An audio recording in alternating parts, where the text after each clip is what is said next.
జన సైనికుడిగా first time నేను ఇక్కడ మీ సమక్షంలోకి రావడం, మీతో మాట్లాడటం ఇదే ఫస్ట్ టైము.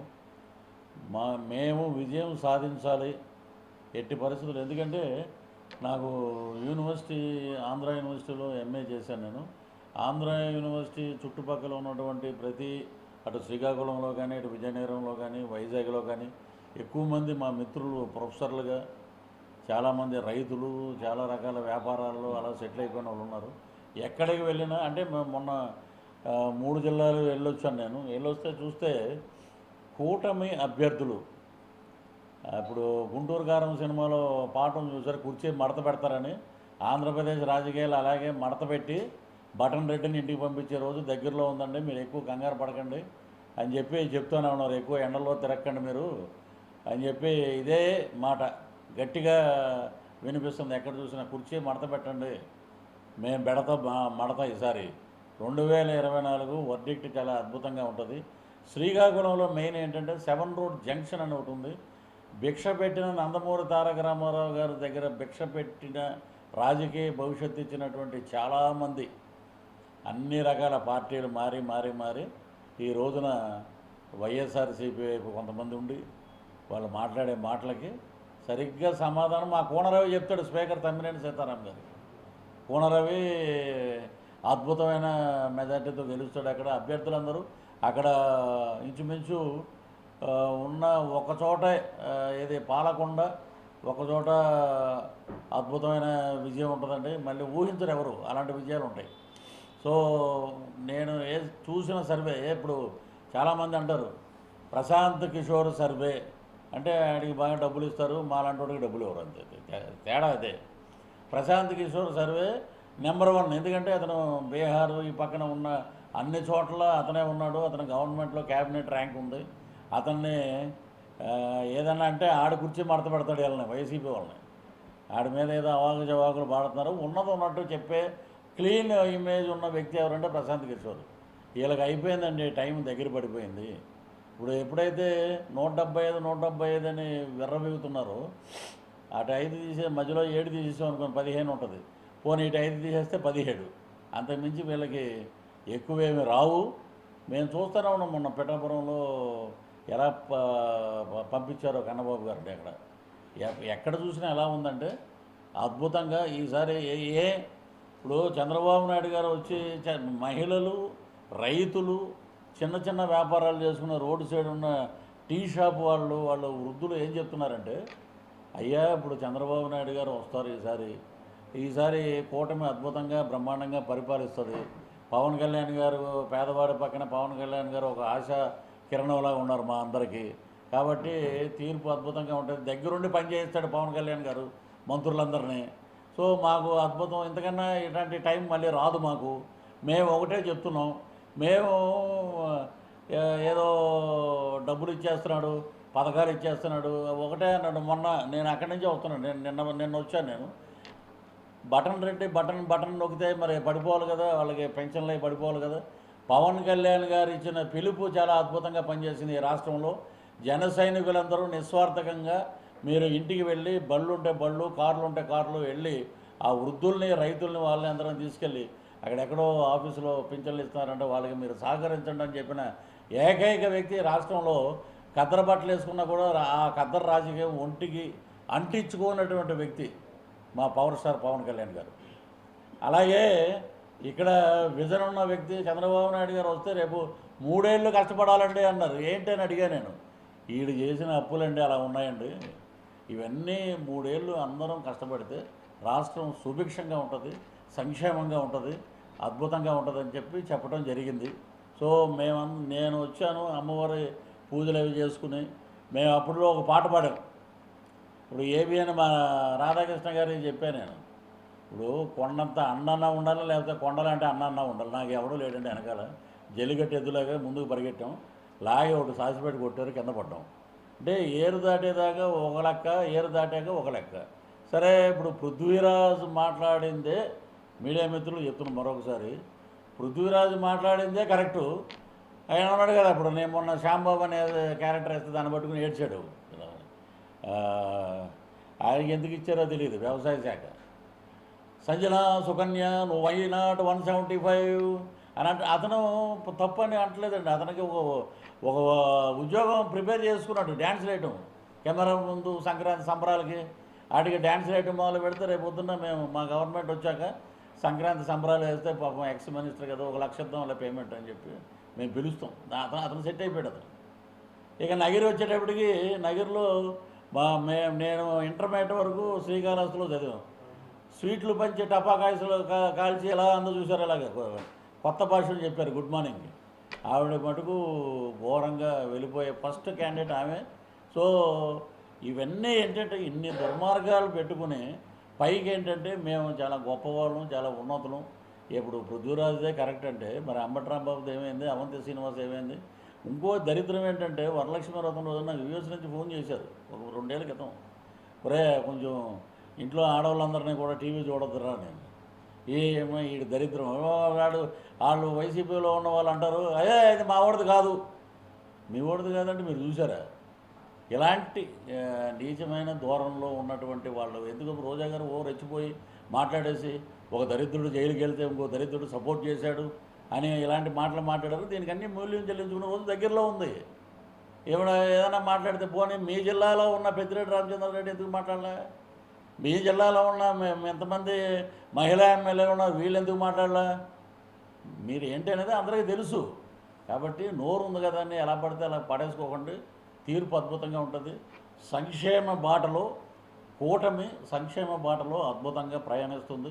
అద్భుతమైన మేనిఫెస్టో వాటిని తీసుకెళ్ళటానికి ముఖ్యంగా నేను వచ్చిన కార్యక్రమం ఏంటంటే ఒక స్ట్రీట్ ప్లే ఒకటి చేస్తున్నాం. మొత్తం మా హీరో మా మేనల్లుడు ఒక సినిమా చేశాడు, రెండో సినిమా హీరోగా చేస్తున్నాడు. మేము కూడా సినిమాలు ఆపేసాం. మొత్తం ఈ ప్రచారంలోనే ఉన్నాం.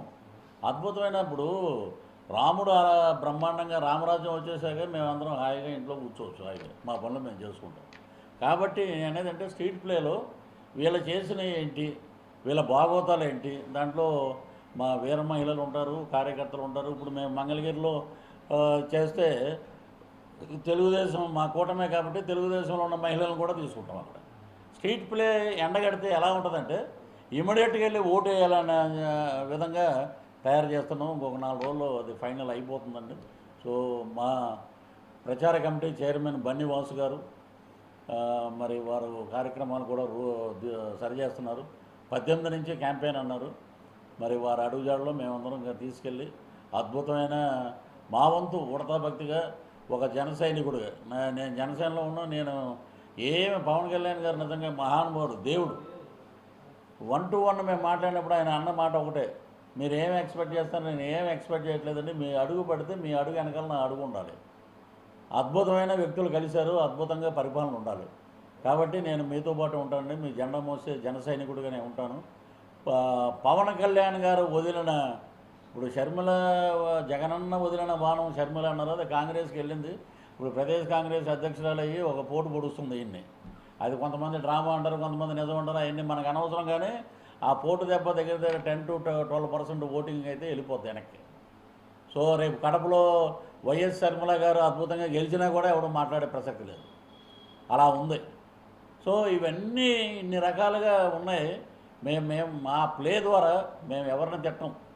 ఇప్పుడు ఇక్కడ బూతుల యూనివర్సిటీలో తర్ఫీదు అయిపోయిన వాళ్ళు ఉన్నారు, జోగి రమేష్, మిగతా క్యాండిడేట్లు, వాళ్ళ పేర్లు చెప్పడానికి కూడా మాకు అసహ్యంగా ఉందన్నమాట.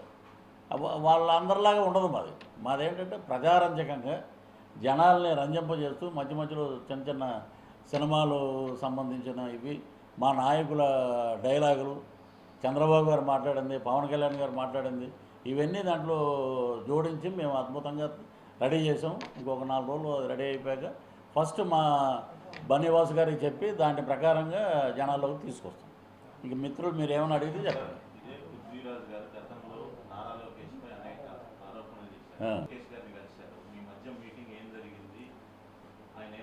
ఆయన నిజంగా ఏంటంటే అప్పుడు ఏంటంటే నేను చెప్పా ఏపీఎన్లో చిప్పు దొబ్బినప్పుడు ఎన్నో మాటలు మాట్లాడతాం మనం. చిప్పు కరెక్ట్గా ఉందనుకోండి అన్నీ కరెక్ట్గా ఉంటాయి. బాబు నువ్వు ఇలా మాట్లాడు అని అంటే అలా మాట్లాడాలి. అక్కడ ఉన్న కొంతమంది వ్యక్తులు ఉన్నారు, మనం పేర్లు అనవసరం చెప్పడం. అన్నా నువ్వు అపోజిషన్ అప్పటి నుంచి ఉన్నావు, ఇంకేముంది నువ్వు సినిమాటోగ్రఫీ మినిస్టరు ఏదో ఒరే మీకు దండం పెడతానరా నిజమేనరా ఇదంతా అంటే ఒరే నిజమన్నా నువ్వు ఆ పొజిషన్లో ఉన్నావు మళ్ళీ రా అన్నా నువ్వు అది అని మళ్ళీ తీసుకొచ్చారు. మేమేం అడగలేం, మాకు ఇమ్మనమని ఇచ్చారు. ఇచ్చిన ఎక్కడైనా సరే ఒక పిల్లోడు జన్మనిచ్చ ఉండడానికి 9 నెలలు పడుతుంది, 3వ నెలలోనే మాకు అబార్షన్ అయిపోయి బయటికి పంపించారు. సరే మేము మాట్లాడిందే కరెక్టేనంటే అసలు ఆ అమ్మాయి ఎవరితోటి ఈయన మాట్లాడాడు? ఇక్కడ సంజన సుకన్య అని ఇద్దరు ఉన్నారు. ఏం చేస్తావు, అన్నం పెడతావు, ఏదో ఒకటి పెడతారులేండి, తలంటే ఏదో పెడతారులేండి అందాం. ఇవన్నీ క్లియరు. ఆడు జిప్పిప్పు చూపించాడు. పోర్న్ సెక్స్లో వరల్డ్లో 3rd ప్లేస్లో ఉంది 10 రోజులు. వీళ్ళు పార్లమెంట్లో ఉన్నవాళ్ళు అన్నమాట. గోరెంట్ల మాధవ్ గారు, ఆయన ఎక్కడ కనపట్లేదు. ఇలాంటి వాళ్ళందరూ ఉండబట్టి రాజకీయంలో అప్పుడు మమ్మల్ని చూపించారు ఫోకస్గా. మీకు చూపించే రోజులు దగ్గరలో ఉన్నాయి. మీ చరిత్ర అంతా నా దగ్గర ఉంది. లోకేష్ బాబు దగ్గర ఉన్న ఒక డైరీ, రెడ్ డైరీ, నేను మొన్న కూడా ఒక మీటింగ్లో చెప్పా, పిఆర్ డైరీ అని ఉంది, పృథ్వీరాజ్ డైరీ. శ్రీకాకుళం నుంచి శ్రీకాళహస్తి వరకు మేము ప్రచారం చేసాం. మీరు ఏం దోచుకున్నారు, మీ నియోజకవర్గంలో నీ డబ్బులు ఎంత ఉండే అప్పుడు, ఇప్పుడు ఎంత ఉన్నాయి, దీనికి సమాధానం చెప్పరా నాయన, నువ్వు గెలిచినంత పని, నువ్వు దీనికి సమాధానం చెప్పు, ప్రజలకు సమాధానం చెప్పు. మేము అదే మాట్లాడతాం. మీ అవకతవకల మీదే మేము మాట్లాడతాం. ఇక లోకేష్ గారిది విషయం అంటే నిజంగా మేము ఏబిఎన్లోనే చెప్పాం, మీరు చూసారో లేదు, క్షమాపణ అడుగుతున్నాం చంద్రబాబు గారిని, లోకేష్ గారిని, వీళ్ళందరినీ. ఏదో నువ్వు ఎంతటోడు అనేటప్పుడు ఇంత అన్నాడు అంత అన్నాడు, గంగరాజు అనే పాట కూడా ఉంది మనకి. నేనేదో రెచ్చిపోయి మాట్లాడేసి తర్వాత నాకు కోవిడ్ వచ్చాక బెడ్ అడిగితే బెడ్ లేదన్నారు, 48 అవర్స్లో అబ్జర్వేషన్లో పెట్టాలన్నారు. అప్పుడు మెగా ఫ్యామిలీ నాగబాబు గారు పిలిచి నాకు బెడ్ ఇచ్చి ఆ రకంగా నేను ఇంకా వద్దనుకున్నారు. ఇంట్లో వాళ్ళందరూ కూడా, మా వైఫ్ కానీ, చుట్టాలు కానీ, పిల్లలు కానీ వెంకటేశ్వర ఫోటో మీద ఒట్టేయించి ఇమ్మీడియట్గా రాజీనామా చేస్తావా లేదా వైసీపీకి ప్రజెంట్ చేసేసి వద్దురానైనా ఈ దరిద్రం అన్నాక అప్పుడు ఆ చెప్పు పోయిందండి. ఫ్రెష్గా ఏబిఎన్కి వెళ్ళి నేను ఇంటర్వ్యూ చెప్పాను రాధాకృష్ణ గారు.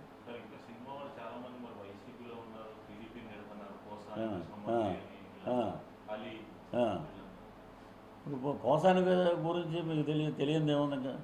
కోసానికి కృష్ణమూర్తి సినిమా వాళ్ళు ఎవ్వరూ లేరు, వాళ్ళిద్దరే ఉన్నారు అక్కడ. ఇప్పుడు 95 మంది వీళ్ళు ఎవరు ఎలక్ట్రానిక్ మీడియా అడ్వైజర్స్. ఒకప్పుడు రాఘవేంద్ర గారు ఒకరు ఉండేవారు, మనం చూసాం. ఎలక్ట్రానిక్ మీడియాకి సంబంధించి ఒక రాఘవేంద్ర గారు ఉండేవారు, ఒక 5-6 ఉండేవారు అంతే మెంబర్స్. ఇదేంటి ఇది, ఒక్కొక్కరికి బ్రహ్మాండమైన శాలరీస్, వాళ్ళ కార్లు, వాళ్ళ గన్మెన్లు, వీళ్ళు ఏం పుడిచారు, అందరూ నిశానిగాళ్లే కదా ఎవరు అంత అక్కడ ఉంది. ఓ గట్టిగా మాట్లాడితే ఏదనంటే మేము సిద్ధం, దేనికి సిద్ధం, ఓడిపోవటం సిద్ధం. ఇప్పుడు కేఏపాల్దే నిన్న చూశాను నేను, మా ఓడి చూపించాడు నిన్న. వైట్ హౌస్ ఎదురకుండా పెడితే కేఏపాల్ గారు ఎంత చరిత్ర, ఘన చరిత్రకి వెళ్ళినోడు. 14 లక్షల మంది ఉండేవారంటే మీటింగ్కి, ఒక్కొక్క స్పీచ్ చెప్పాలంటే 40 కోట్లు ఇచ్చి పిలిపించేవారంటండి ఆయన్ని. అలాంటి కేఏపాల్ రాజశేఖర రెడ్డి గారి దెబ్బకి పక్కకి వెళ్ళిపోయాడు ఆయన. ఇప్పుడు ఈ దెబ్బకి చెప్తానే ఉన్నాడు, నన్ను ఆశీర్వదించి నన్ను నా ఆశీస్సులు తీసుకోండి, మీకు పనికి వస్తే నాశనం అయిపోతారని ఏ మాట అన్నాడు తాడేపల్లి. అదే జరుగుతుందండి. తీర్పు అయితే ప్రజలు ఏకపక్షంగా ఉన్నారండి, ఏకపక్షంగా కూటమిని గెలిపించడానికి. ఒకటి అనుకుందాం బ్రదర్, పవన్ కళ్యాణ్ గారు ఒక జెడ్పీటీసీ మెంబర్ కాదు, వార్డు మెంబర్ కూడా కాదు. అలాంటి పవన్ కళ్యాణ్ గారు ఈ రోజున నరేంద్ర మోదీ గారిని నరసరావుపేట తీసుకొచ్చిన ఘనత ఎవరిదంటే మా జనసేన అధ్యక్షుడు. ఏ ఎమ్మెల్యే పదవి కూడా కాదైంది.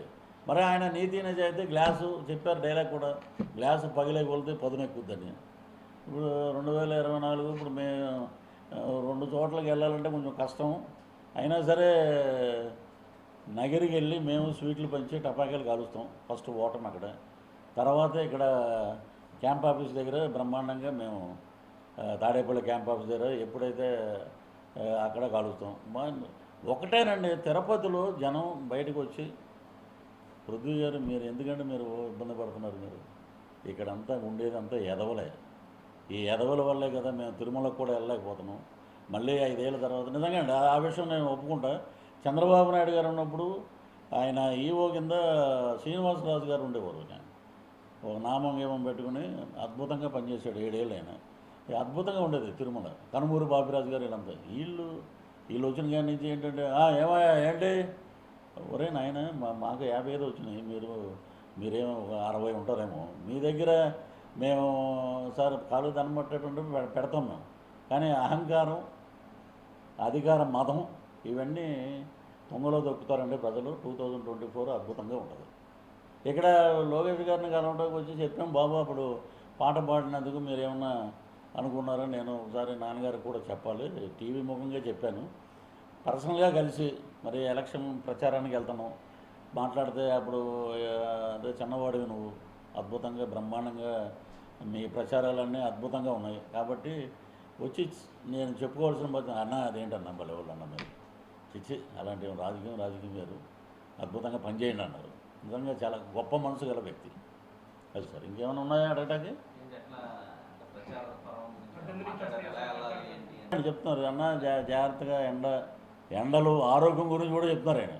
ఎండాకాలం చాలా జాగ్రత్తగా ఉండండి అన్న, ఇలాగ ప్రచారం చేసేటప్పుడు మన వాళ్ళు బయట వాళ్ళు ఎవరో మనం గుర్తుపట్టలేము, ఆ జనాల్లో ఈ దరిద్రులు చాలా రకాలుగా ఉంటారు కాబట్టి జాగ్రత్తగా మన ఉమ్మడి మేనిఫెస్టోని ముందుకు తీసుకెళ్ళి అద్భుతంగా మీరు మాట్లాడండి అని చెప్పడం జరిగింది. పవన్ కళ్యాణ్ గారు ప్రచారం చేస్తున్న సందర్భంలో పిఠాపురంలో కానీ కొందరు బ్లేడ్లతో ఇలాంటివి చూశారు. నిజమేనండి అది, ఎందుకంటే పాపం పట్టుకుని ఏలాడుతూ ఉంటారు సెక్యూరిటీ వాళ్ళు. దాంట్లో మీరు సర్దార్జీలు ఉన్నారు, మనం బయట నుంచి వచ్చిన వాళ్ళు ఉన్నారు, చాలామంది రిటైర్డ్ పోలీసు వాళ్ళు ఉన్నారు. అందరూ వాళ్ళు ఏముంది నిలబడి ఉండినప్పుడు వాడు ఏముంది ఇలా బట్టి ఇలా గీసేయటమే కదా, దాంతో వాళ్ళకి కూడా కొంచెం ఇబ్బందికరమైనటువంటి పరిస్థితులు. ఎన్ని రకాలుగా చేసినా కూడా పిఠాపురం ఇప్పుడు ఏం చేశాడంటే పవన్ కళ్యాణ్ ఏమైనా మీలాగా ఏమైనా దోచుకున్నాడు? దోచుకోలేదు కదా. ఏంటంటే 3 చోట్ల 3 పెళ్ళిళ్ళు చేసుకున్నాడు, 2 చోట్ల ఓడిపోయాడు. మీకు 3 పెళ్ళిళ్ళు చేసుకుంటే మీకెందుకు? ఆయన వ్యక్తిగత జీవితం గురించి మనం మాట్లాడవలసిన అవసరం లేదు.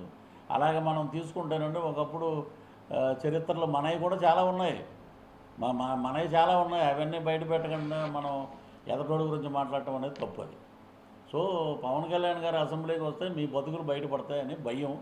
అసెంబ్లీ గేట్ దాటనివ్వు అంటాడు ఒకడు, లోపలికి వస్తే మేము లోపలికే రానివ్వు అంటాడు, అసలు పిఠాపురం నుంచే గెలవనివ్వు అంటారు. నేను పుట్టింది పెరిగింది సొల్లంగి, కాకినాడ రూరల్. ఈసారి చూడండి కుర్చీ మడతట్టడమే. పవన్ కళ్యాణ్ గారు వస్తారు, అటు చంద్రబాబు నాయుడు గారు వస్తారు, అసెంబ్లీ దద్దరిల్లిపోతాడు. మేము అనుకుంది ఏంటంటే పుచ్చలపల్లి సుందరయ్య గారు అద్భుతమైన బ్రహ్మాండమైన నాయకులు, ఇంకా పెద్ద పెద్ద వాళ్ళు నిరాడంబరంగా అసెంబ్లీకి వచ్చి కద్దరు బట్టలతో వచ్చారు, అలాగే మా పవర్ స్టార్ అడుగు పెడతాడు.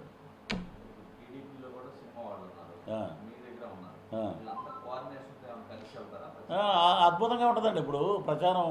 ఇప్పుడు ఒకప్పుడు బాలయ్య గారు ఏమనుకుంటారు, లేకపోతే ఇటెళ్తే ఏమనుకుంటారు, ఒకటే ఉండేది అప్పుడు. ఇప్పుడు అలా కదా, వాళ్ళందరూ ఒక కుటుంబం బ్రహ్మాండంగా కలిసి వెళ్దాం, దాంట్లో తప్పే ఉందో, అందరం కలిసి ఒక దుర్మార్గంలో ఎదుర్కోవడానికి మనం బ్రహ్మాండంగా పనిచేయాలి. నేను ముందే చెప్పే ఎలక్షన్ రాకముందు 1 year ముందు చెప్పే హ్యాట్రిక్ కొట్టబోతున్నాడు హిందూపూర్లోని బాలయ్య బాబు. సో నాకు ఒకటే సార్, రాజకీయాలంటే దురద. నేను ఉన్నట్టు మాట్లాడతా, ఏమంటే అనుకోండి, మనం ఏమన్నా మాట్లాడుకోమన్నాడు, బయట నాకు అనవసరం. ప్రజలకి చెప్పామా లేదా, మంచి నాయకుళ్ళు ఈసారి బ్రహ్మాండంగా వస్తారు. అటు బాలయ్య బాబు కూడా ఆయన క్యాంపెయిన్ ఆయనే, మీరు అన్నట్టు అటు టీడీపీలో ఉన్న సినిమా యాక్టర్స్, ఇటు జనసేనలో ఉన్న సినిమా యాక్టర్స్, ఇప్పుడు బీజేపీలో ఉన్నాడు శివకృష్ణ గారు, వీళ్ళందరూ బీజేపీ, గిరిబాబు గారు, ఇలాగే అందరం కలిసి ఒక కుటుంబంలాగా ఇప్పుడు పార్టీలకు అతీతంగా మేము ప్రచారం చేస్తామండి. అంటే కూటమి ఏర్పడాలి అక్కడ, అది మా ఆశ. అది నేను ఈ దరిద్రుడి మీద నిలబడదాం అనుకున్నాం, అంబటి రాంబాబు మీద. ఆల్రెడీ మా అన్నయ్యకి ఇచ్చేసారు కన్నా లక్ష్మీనారాయణ గారికి. అది ఒరే నువ్వేంటి ఏదో మాట్లాడావంట, నా సీట్ ఇస్తారండి అంటే, ఆడ ఎటు తిరిగి గెలవడన్నా, ఎందుకన్నా ఆడు సోది ఆడిది, ఆడి గురించి కూడా మనం మాట్లాడవలసిన అవసరం లేదు. ఒకప్పుడు ఏం చేస్తాం, చిప్పు దొబ్బినప్పుడు అందరికీ ప్రచారం చేసాం, మరి అతను గెలవడు ఎందుకు వచ్చింది, నువ్వు నిలబడన్నా 2029లో మేము నిలబడతాం. వీళ్ళకందరికీ లాస్ట్ అండి. ఇప్పుడు జూన్ 4వ తారీఖు ఉదయం 10 పోస్టల్ బ్యాలెట్లో అద్భుతంగా ముందుకు దూసుకెళ్తుంది కూటమి. ఎక్కడోళ్ళు అక్కడ సర్దుకోవడం, బై రోడ్డు వెళ్ళేవాడు బై రోడ్డు వెళ్ళిపోతాడు, ఫ్లైట్లో వెళ్ళేవాడు ఫ్లైట్లో వెళ్ళిపోతాడు, వెళ్ళిపోవటం దేతడి పోచం కూడా అని అక్కడెక్కడికో పోయి బటన్లు నొక్కుంటూ ఉంటారు అన్నమాట. వాళ్ళ ఎమ్మెల్యేలు అన్నారు, చాలామంది నాకు తెలిసిన వాళ్ళు ఉన్నారు, పాపం పేర్లు చెప్తే వాళ్ళకి ఉన్న ఓడిపోతాం నాయన, ఎక్కడ మా గురించి మాట్లాడొద్దు అన్నారు చాలామంది. నేను ఒకటే చెప్తున్నా, బటన్ నొక్కితే అతని పేరు వస్తుంది కానీ మాకేం వస్తుంది అనేడేమో, మొత్తం డబ్బులన్నీ కోట్లు మేము ఖర్చు పెట్టడం, ఇక్కడ కూర్చొని బటన్ నొక్కడం అయిపోయిందండి. మరి ఇప్పుడు నొక్కమని మరి బటన్. అది ఎలక్షన్ కమిషన్ కూడా చాలా గట్టిగా పనిచేస్తుందండి, వాళ్ళు కూడా వదిలిపెట్టట్లే. సో మేము ఇప్పుడు ఇక్కడ చూడండి, కూటమి ఉన్నా కూడా ఒక చంద్రబాబు నాయుడు గారు, లోకేష్ గారు, అక్కడికి వస్తే ఒక నాదెండ్ల మనోహర్ గారు, నాగబాబు గారు, పవన్ కళ్యాణ్ గారు, ఇటు వస్తే బీజేపీ మా అక్క పురంధేశ్వర్ గారు, ఇక్కడ మిగతా జాతీయ అధ్యక్షులు. ఇలా చక్కగా ఉందండి కుటుంబం. వీళ్ళు ఎవరండి? వీళ్ళు ఒకటి మాడుతున్నా, నేను రెడ్డి, నేను ఇది, ఎవరికి నువ్వు ఇప్పుడు అందరూ రెడ్లు వేస్తేనే గెలిచారు, వీళ్ళు అన్ని జాతుల వాళ్ళు వేస్తేనే గెలిచారు. ఇలాంటివి పెడతారన్నమాట ఇవి. సరే, ఇక దగ్గర ఉంది. ముందు ఒక చిన్నది మీడియా మిత్రులు ఒకటి గమనించండి. మీరు ఆయన హావభావాలు మీరు చూసే ఉంటారు. చిరంజీవి గారు మా అన్నయ్య వెళ్ళి ఏమంటే సినిమా ఇండస్ట్రీ గురించి మీరు తల్లి లాంటి స్థానంలో ఉన్నారు, మీరు కొంచెం ఇదంటే అప్పటి వరకు రానేటువంటి రిలే ఆ రోజు పెట్టారు. ఇలాగ ఆయన వెనక్కి ఇలా కూర్చొని ఇలా చేతులు కట్టుకుని ఇలా ఊపుతూ మీరందరూ వచ్చారు నా దగ్గరికి అన్న బిహేవ్ ఇచ్చాడు. అవి మాకు నచ్చల. ఇవన్నీ వీటికన్నిటికీ సమాధానం ప్రకృతి సమాధానం చెప్పుద్ది, ప్రజలు సమాధానం చెప్తారు. 2024 జై జనసేన, జై టీడీపీ, జై బీజేపీ. అంతేనండి, తెలుస్తుంది కదా అది. నువ్వు ఇన్ని ప్రెస్ మీట్లు పెట్టావు, ఇన్ని ఇది పెట్టావు, మరి ఏ రోజు లైవ్లు పెట్టలేదు? మీ ఆఫీసులో క్యాంప్ ఆఫీసులో కూర్చొని పెట్టారు మీరు. అదే మరి ఒక పెద్ద మనిషి ఆయన కూడా పెద్ద లైట్గా తీసుకున్నాడు. ఆయన ఇటువంటివన్నీ చూసి వదిలేశాడండి. ఇవన్నీ పెద్ద పట్టించుకోడు. ఆయన ఆత్మాభిమానం గలవాడు, ఎదటోడి గురించి పరుష పదజాలం కూడా వాడ్డాయన. That is a megastar Chiranjeevi. సో వాడాలంటే ఇప్పుడు ఈ రాజకీయానికి పనికొచ్చే వ్యక్తి ఎవరంటే మా పవన్ కళ్యాణ్ గారు. వామనుడు పెట్టినట్టు కాలు పెట్టి తొక్కుతాడు చూడండి పాతాళానికి. జనాలకి అర్థమైంది, నాయకులకు అర్థం కావట్లే. నాయకులు కూడా తెలుసుకునే రోజు దగ్గరలో ఉందండి. ఇంకెంత మహా అంటే ఇప్పుడే మేము లెక్క పెట్టాం, కౌంట్ డౌన్ స్టార్ట్ అవుతుంది. జూన్ 4 అంతే.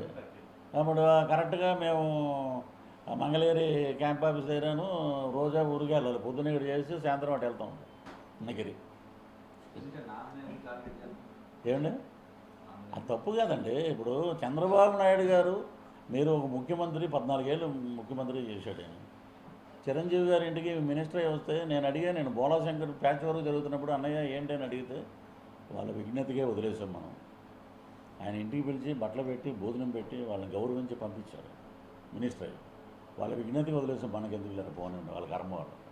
అది హృదయం. ఈమె వచ్చేసి ఒక దరిద్రుడు జైలుకి వెళ్తే ఒక దరిద్రుడు సపోర్ట్ చేసి ఎంత తప్పండి అది?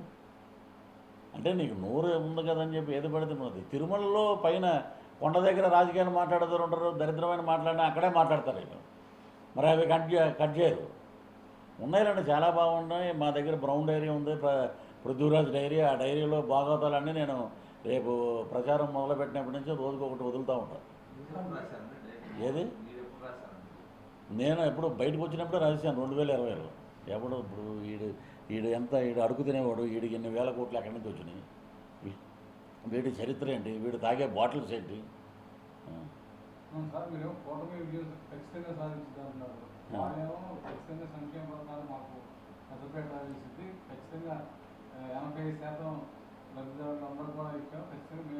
మీకు అబ్బాయి గారి సినిమా ఒకటి మీరు చూడలేదు. నాకు శ్రీకాకుళం 7 రోడ్ జంక్షన్లో మామిడిపళ్ళు వచ్చినప్పుడు మామిడిపళ్ళు సేవన బొట్టలు పెట్టుకుని అమ్ముతుంటారు అక్కడ మొత్తం. 7 రోడ్ జంక్షన్ పెద్ద ఫేమస్ అది. వాళ్ళు ఏమన్నారంటే అల్లది ఏటి బాబు పృథ్వీ గారు ఎక్కడ ఎత్తున్నాడు, ఇలా ఎత్తున్నట్టు తీసుకుపోతున్నాడు. అది దాంట్లో అబ్బాయి గారిలో మల్లికార్జునరావు వచ్చి నూతన ప్రసాద్ గారికి ఏదో చెక్ చేస్తుంటాడు. ఈ సైడ్ నుంచి వెంకటేష్ 100గా ఇలా పెడతాడు. అలాగా ఓకే నీ జేబులో పెట్టుకుంటాడు. అది తీసేసి బ్రహ్మానందం మళ్ళీ ఇటు నుంచి ఇలా ఇస్తాడు. అలాగా అది వాళ్ళు చేసేది. మీకు కడప దగ్గర ఉన్న ఒక ఊర్లో పులివెందుల్లో మేము షూటింగ్ చేసాం ధైర్యంగా. పులివెందుల్లో 10 రోజులు నేను షూటింగ్ చేశాను. ఎస్కార్ట్ పెట్టుకుని చేసాం షూటింగ్. అక్కడ ఉన్న రెడ్లే అంటున్నారు పృథ్వీ గారు ఈసారి కొంచెం కష్టం అండి, మా వాడు కొంచెం కష్టం, అండి ఏదో శబ్దమని పెట్టుకున్నాడు. కానీ ఇవన్నీ మామూలు అండి. ఇప్పుడు ఇవన్నీ ప్రజల డబ్బులు కదండి, ప్రజలకు సంబంధించిన డబ్బులేగా ఇవన్నీ. ఏమన్నా మీ ఇంట్లోంచి పవన్ కళ్యాణ్ గారు 7 కోట్లు కట్టుకున్నాడండి ఇన్కమ్ ట్యాక్స్ కదా, మేము ప్రత్యక్షంగా చూసాం. ఆయన చనిపోయిన కౌలు రైతులకి అంతా ఒక్కొక్క ₹1,00,000 ఇచ్చాడు సొంత డబ్బులు. వీళ్ళు ఏమన్నా ఇచ్చారా? వీళ్ళు జేబులో డబ్బులు ఒకరిని తీయమనండి, ఒకరిని. ప్లస్ ఇప్పుడు మీరు అడిగారు మంచి పాయింట్, ఇంకో పాయింట్ వచ్చింది ఇప్పుడు. ముద్రగడ్డ పద్మనాభం ఆడు ముసలి నక్కలాగా ఆడు వచ్చి కాపు చేతని మేము ఎప్పుడు కాపులు అని చెప్పుకోవాలి ఇండస్ట్రీలో ఉండి కూడా. శ్రీహరి కాపులే, నేను శ్రీహరి మంచి ఫ్రెండ్స్. ఏ రోజు కూడా మేము కాపులండి మాకు ఇవ్వండి, మేము కాపులు. దాసనారాయణ గారు మాకు ఏమైనా ఇచ్చారు అవకాశాలు? కోడి రామకృష్ణ గారు ఏమైనా మాకు ఇచ్చారా? కులం ఎప్పుడు కూడి పెట్టదండి. ఆయన వచ్చేసి ఉప్మా ముద్రగడ్డ అంటారు అతను, అందరూ ఇంకా తెలియదు అతనికి. ఆయన వచ్చేసి మాకు 60 సీట్లు తెచ్చుకుంటే నువ్వు తెచ్చుకో, నేను అనకాపల్లిలో ఛాలెంజ్ చేశా, నువ్వు తెచ్చుకోవా వైసీపీ నుంచి ఒక ఎంపీ టికెట్, నువ్వు గెలిస్తే నీ దగ్గర నేను ఊడిగం చేస్తాను. కాపులని అప్పుడెప్పుడో మా చిన్నప్పుడు కాపులు ఒక దొంగ ఉండేవాడు ఊరు చివర, అటే వెళ్ళదాకంటారంటే ఏంటి వెళ్ళొద్దంటారు పెద్దవాళ్ళు. అంటే పిల్లలు అదే చేస్తారు. ఏం చేస్తారంటే ఆడు 2 కాళ్ళు తీసేశారు ఏదో గొడవలు అటే వెళ్ళబోతుంటే ఎవరు రానికుండా ఏ అంటుంటాడు అంతే. ఆ భయం అలాగా. నేను కాపులు సోషల్ మీడియా వాళ్ళు నన్ను కించపరుస్తున్నారు, అందుకే నేను ఉద్యమం మానేస్తున్నాను. సోషల్ మీడియా కించపరిస్తే ఉద్యమం మానేయటమేంట్రా నాయన నువ్వు? నీ ఈ ఉద్యమాలన్నీ నువ్వు ఎవరికి తాకట పెడుతున్నావు? కాకినాడలో ఉన్నటువంటి ఆయన ఎవరో చంద్రశేఖర్, ఆయన కోసం మీరందరూ మిథున్ రెడ్డి నీ సీటే దొబ్బుతుందిరా నువ్వు ఇక్కడ ఇన్ఛార్జ్ ఏంటి పిఠాపురానికి? మా దౌర్భాగ్యం కాకపోతే ఇలాగే వీళ్ళందరూ కాపులని ముద్ర పెట్టుకుని ప్రేమలేఖలు రాసుకోవడం. మీకు గౌరవం ఇవ్వాలి. మీకు ఎవరిస్తారండి గౌరవం? మీరేంటంటే పవన్ కళ్యాణ్ గారు 60 ఇస్తారు, ఇప్పుడు 110 ఇచ్చారు. మొన్న ఎంతమందిని గెలిపించారా మీరు కాపు లీడర్లు అయ్యండి? ఒక కాపు నుంచి వచ్చినటువంటి ఒక యంగ్ టైగర్ ఒకడు వచ్చాడు రాష్ట్రం కోసం. ఒక రంగగారిని పోగొట్టుకున్నాం మనం. కాపులు అంటారు మళ్ళీ ఏదైనా ఉంటే. అప్పట్లో అర్రామ్ జోగయ్య గారు నాకు ప్రజారాజ్యం అప్పుడు నేను చూసే, చిరంజీవి పాలకుల్లో గెలిచినా కూడా రాజీనామా చేస్తాడేమో అని 4 రోజుల తర్వాత పోలింగ్ ఉంటే ఎవడన్నా మాట్లాడండి అది. అంటే మీరేంటంటే మీ చెప్పు చేతుల్లో లీడర్లు ఉండాలి, పేద ప్రజలకు ఎవడో పని చేయకూడదు. కాపులనే ట్యాగ్ పెట్టేసి మేము హరహర మహాదేవ్ అన్నట్టు చూడు సాధువులు ఉంటారండి, ఓం నమ శివాయ ఆ టైపులో వీళ్ళు బుద్ధి జ్ఞానం ఉంటే. నువ్వు అనకాపల్లి కోడిగుడి మినిస్టర్ ఏమో అంతకుముందు పిల్లా గోవింద్ అనే ఆయన ఎమ్మెల్యే గారు, తెలుగుదేశం ఎమ్మెల్యే, 1 ఎకరం దగ్గర 7 సెంట్లు మొన్న నేను చూసి కడిగి వచ్చి అక్కడ 7 సెంట్లు ల్యాండ్ కాపు కార్పొరేషన్ కోసం కట్టుకోవడానికి ఇస్తే అది దొబ్బేసి నువ్వు వైసీపీకి కట్టేసావు. నువ్వు వైసీపీ ఆఫీసు ఇప్పుడు అక్కడ. అది ఏదన్నా ఐటీ గురించి మాట్లాడమంటే కోడిగుడ్డు అంటాడు, గుడ్డు పెట్టింది అంటాడు అతను. అనకాపల్లి బెల్లమే షుగర్ ఫ్యాక్టరీ ఆపేసావు నువ్వు. ఆ బెల్లం గురించి ప్రపంచ ప్రసిద్ధి. ఏ గ్రేడ్ ఏంటో అది చెప్పు నువ్వు. నీకు ఐటీ మినిస్టర్ ఎవరు ఇచ్చాడు నాయన? మన దౌర్భాగ్యం కాకపోతే ఇవన్నీ చూసాం మనం. ఒకటి ఇరిగేషన్ మినిస్టరు, అది ఏం తెలుసు ఇరిగేషన్? ఆ రోజా గారు అయితే నెంబర్ 1 స్థానంలో ఉందంట, 27లో ఉంది మంది. ఏముంది? ఇవ్వండి. ఇప్పుడు ఎక్కడైనా సమీక్షలు ఉన్నాయా? ఒకటే, పవన్ కళ్యాణ్ గారికి 3 పెళ్ళిళ్ళు, పుద్దురాజు గారు వెనక నుంచి పట్టుకున్నాడు, నువ్వురా ముందు నుంచి పట్టుకుంటా నేను. ఇవే మీకు కావాల్సింది. ప్రజలు ఏం చేస్తున్నారు? ప్రజలకు మేము ఏం చేసాం? ఇప్పుడు మేము కలిసారు, మీడియా మిత్రులు పిలిచారు, ఏమంటే మీ అనుభవాలు చెప్పండి అన్నారు. అలాగే ఎక్కడైనా మీ శాఖల గురించి ఎవడైనా మాట్లాడా? అవి లేవు. 2 చోట్ల ఓడిపోయాడు. రోజా గారు 2 చోట్ల ఓడిపోయింది తెలుగుదేశంలో ఉన్నప్పుడు. ఇవి ఏంటంటే ఎలా ఉన్నాయంటే, కొన్ని మేము చెప్పకూడదు. అప్పుడు ఉన్నప్పుడు చూసాం, పవన్ కళ్యాణ్ గారు అయితే భీమవరంలో గెలిచాడండి ఆయన చెప్పి ఆపినట్టు ఆపారు. అది భూమన కరుణాకర్ రెడ్డి గారు ఏమో తిరుపతిలో గెలవల, సుగుణమ్మ గారు గెలిచారు తిరుపతిలో. ఆవిడ పక్కన పెట్టారు. మా మీడియా మిత్రులందరికీ తెలుసు ఏంటనేది. ఏంటే ఒక సామెత ఉంది, ముస్లిమ్స్ మాకు చాలామంది ఫ్రెండ్స్ ఉన్నారు, గదాగా క్యామాలు దాల్కా మజా అని. గాడిదకి ఏం తెలుసు గంధపు చక్కల వాసన అని. పవన్ కళ్యాణ్ గారికి 55 ఏళ్ళు వచ్చింది గాడిదల కంటే నీకెంత వచ్చాయో తల్లి నీకు? అబ్బాయి మా నాన్న ఆయన ఉన్నాడు నెల్లూరు, తెలుగుదేశం అధికార ప్రతినిధి. ఓయమ్మ ఇంత మాట అందా పృథ్వీ గారు? పవన్ కళ్యాణ్ ఈవిడికి ఎంత వచ్చినాయి? ఈవిడికి ఎంత 16? ఈవిడికి ఉన్నాయి కదా ఇంచుమించు 50 పైన. ఇలాంటి మాటలు మాట్లాడే వాళ్ళందరికీ ఫుల్ స్టాప్ పడే రోజు దగ్గరలో ఉందండి. సో అద్భుతంగా ప్రచారంలో మళ్ళీ మిమ్మల్ని కలుస్తాం. మా స్ట్రీట్ ప్లేకి మీ మీడియా మిత్రుల దగ్గర నుంచే అద్భుతమైన రెస్పాన్స్ వస్తుంది. మా దాంట్లో సినిమా వాళ్ళు ఉంటారండి. సినిమా వాళ్ళు లేరు, అంతా రాజకీయ నాయకులే. రాజకీయ నాయకులే ఎక్కువ మంది. దరిద్రులంతా అయ్యే చాలామంది ఉన్నారు. ఒకళ్ళు బాటిల్స్ పట్టుకెళ్ళి వాళ్ళు, కొంతమంది మన సకల శాఖ మంత్రి ఒక ఆయన ఉన్నాడు, ఆయన పేరు అనవసరం. ఆయన మెప్పు పొందితే వీడికి ఎమ్మెల్యే. అంటే మీ డైరీలో మిమ్మల్ని టార్గెట్ చేసిన లిస్ట్ ఉందండి. నేను ఒకటేనండి, నేను ఒకటే నా మీద ఏడ్చారు చూసారా, వాళ్ళ గురించి అసలు నేను పట్టించుకోను. వాడు పట్టించుకుంటే పృథ్వీరాజ్ అన్న వాడు ఎదగడం, ఎదవాలనుకుని వదిలేస్తారండి. ఈడు ఎదవా వద్దు తీసే నెక్స్ట్ ఎవరన్నా నువ్వు రామ్మ నువ్వు మంచిదాడు ఓకే. వాళ్ళు ఎప్పుడైతే నా మీద బ్యాడ్ చేశారో నన్ను నేను చాలా బిజీ అయ్యాను. నేను ఒక సినిమా డైరెక్షన్ చేశాను, మొన్న జనవరి 20న రిలీజ్ అయింది. ఇప్పుడు తమిళ్లో నేను రజనీకాంత్ గారి సినిమా చేస్తున్నాను, ఇంకో సినిమా చేస్తున్నా, గేమ్ చేంజర్లో అద్భుతమైన క్యారెక్టర్ చేస్తున్నాం శంకర్ గారిది. సో సినిమా రంగం నాకు అప్పుడు కన్నా ఇప్పుడు ఎక్కువ ఆదుకుంటుంది. కళామ తల్లి అందరినీ సంకనెత్తుకుంటే నేను చేయబట్టుకుని నడిపిస్తుంది. ఈ చెయ్యేమో రాజకీయంగా నడిపిస్తుంది, ఈ చెయ్యేది. ఈసారి అదే నేను ఏమి అడగనండి. నా దగ్గర ఒక బోర్డు ఉంది, ఆ బోర్డు చూసి కొంతమంది ఎదవలు ఏడ్చారు. అప్పుడు ఫార్చునరు, ఇప్పుడు ఏదో పుస్తకం ఫార్చునరు, నా ఫ్రెండ్ ఉండి ఎవరే నువ్వు వేరే బళ్ళు ఉన్నాయి వద్దు, ఎవరికైనా కొంచెం స్నేహితులకి ధర్మం ఉంటుంది ఏంటంటే కొంచెం అన్న నువ్వు చైర్మన్ అయ్యావు కదా నా ఫార్చునర్ కొనుక్కో నువ్వు అని చెప్పి ఇచ్చాడు. సరే మా డ్రైవర్ ఏం చేశాడు, దానికి ముందు ఎస్యూబీసీ చైర్మన్ అని పెట్టాడు. ఆ పద్మావతి గెస్ట్ హౌస్ పైన కదండి, కింద మంచి వర్షం పడుతుంది, మాదేమో తల మెరుస్తుంది నైటు. గబగబా ఒకడు వచ్చాడు, తలుపు కొట్టాడు ఇలా అర్ధరాత్రి. ఏంటంటే సుబ్బారెడ్డి గారు రేపటి నుంచి బోర్డు తీసేయమన్నారండి. ఈ బండి ఎవరిదంటే ఇది పృథ్వీ గారు సార్. మనకేంటి ఇలాంటి బండ్లు ఇచ్చారు, ఇతనికేంటి ఆ బండి ఇచ్చారంటే ఆయన ఓన్ అండి అది. ఇక్కడి నుంచి ఇది తీసేయమనండి. చైర్మన్ ఎవడో అర్థం అవట్లేదు. అది బ్రహ్మోత్సవాలు అద్భుతంగా చేసాం, బ్రహ్మోత్సవాలు నా మీద పడి ఏడిచారు. వీటికన్నిటికీ దగ్గరలో ఉందంటే చర్మగీతం. త్వరలోనే నేను కూడా స్వీట్లు పంచి బాణాసంచా అవన్నీ కాల్చే రోజులు కూడా దగ్గరలో ఉన్నాయి.